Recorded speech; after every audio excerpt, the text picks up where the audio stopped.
আজকে কথা বলবো ভেরিকোসিল নিয়ে। আপনাদের মধ্যে অনেকেই পুরুষ কিংবা মহিলা, বিশেষ করে যাদের অন্ডকোষে অথবা হাঁটুর পিছনে অথবা পায়ে, অনেকের বিশেষ করে অতিরিক্ত সাইকেলিং অথবা অতিরিক্ত হাঁটাহাঁটি, অনেকের যে কোনো কারণে এই ভেরিকোসিল গুলো হয়ে থাকে। তো তাদের জন্য হোমিওপ্যাথিতে কোন ওষুধগুলো রয়েছে আমি আপনাদেরকে ওষুধগুলোর নাম এমনকি সেবনবিধি সহ বলে দেবো। তাই আপনাকে অনুরোধ করছি ভিডিওটি শুরু থেকে শেষ পর্যন্ত না টেনে না কেটে না স্কিপ করে দেখতে থাকুন। সর্বপ্রথম বলে থাকি, এই ভেরিকোসিল একটা জটিল প্রবলেম, এটা একটা ক্রনিক ডিজিজ। এটা থেকে সুস্থ হতে আপনাকে কিছুটা বেগ পেতে হবে বা সময় লাগবে। আপনি এটা ধরে রাখেন যে 6 মাস থেকে 1 বছর পর্যন্ত লাগতে পারে।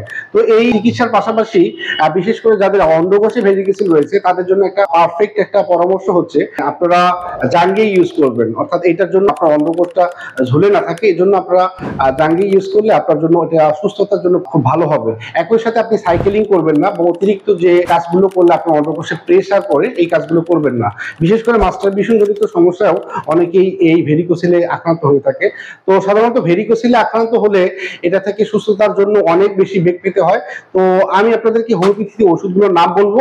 আপনার এই 4টা হোমিওপ্যাথি ওষুধ যদি আপনি নিয়ম মেনে খেতে থাকেন তাহলে আস্তে আস্তে আপনি সুস্থ হয়ে যাবেন। সর্বপ্রথম যে ওষুধটা নিয়ে শুরু করব সেই ওষুধটা হচ্ছে R42। ওষুধটা প্রেজেন্ট করেছেন ডাক্তার রেকওয়ে কোম্পানি। এটা একই সাথে ডাক্তার রেকওয়ে কোম্পানি জার্মানি একটা ড্রপস, এটা 20 মিলি একটা ড্রপস। এটা খুব ভালো কাজ করে, বিশেষ করে স্ফীত রোগের জন্য একটা খুব সুন্দর একটা বেস্ট একটা হোমিওপ্যাথিক ঔষধ। এই ওষুধটা সেবন বিধি হচ্ছে 15 ফোঁটা ওষুধ একটা পানিতে মিশিয়ে ডেইলি 2 থেকে 3 বার সেবন করতে হবে। এরপর যে ওষুধটা নিয়ে কথা বলবো সেটা হচ্ছে ক্যালপিয়া ফ্লো 12x। এই ক্যালপিয়া ফ্লো 12x এটা একই সাথে সাধারণত যত ধরনের টিউমার রয়েছে বা চোখের সমস্যা রয়েছে অথবা স্ফীত রোগ রয়েছে অথবা শরীরের যে কোনো বর্ধিত অংশ থাকে, অর্থাৎ অনেকের ব্রেস্ট টিউমার হয়, অনেকের জয়ের টিউমার হয় বা যে কোনো ধরনের টিউমার হয়, তাদের জন্য পারফেক্ট হোমিওপ্যাথিক বায়োকেমিক মেডিসিন হচ্ছে এই ক্যালপিয়া ফ্লো 12x।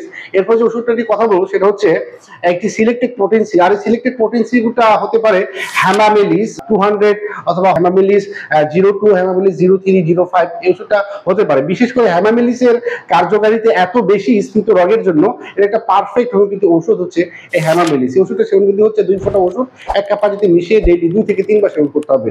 এরপর যে ওষুধটা নিয়ে কথা বলবো সেটা হচ্ছে টুজা। এই ওষুধটাও সেবন বিধি হচ্ছে একই নিয়মে সেবন করতে হবে।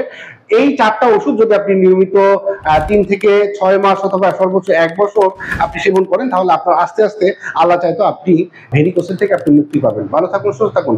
আসসালামু আলাইকুম ওয়া রাহমাতুল্লাহ।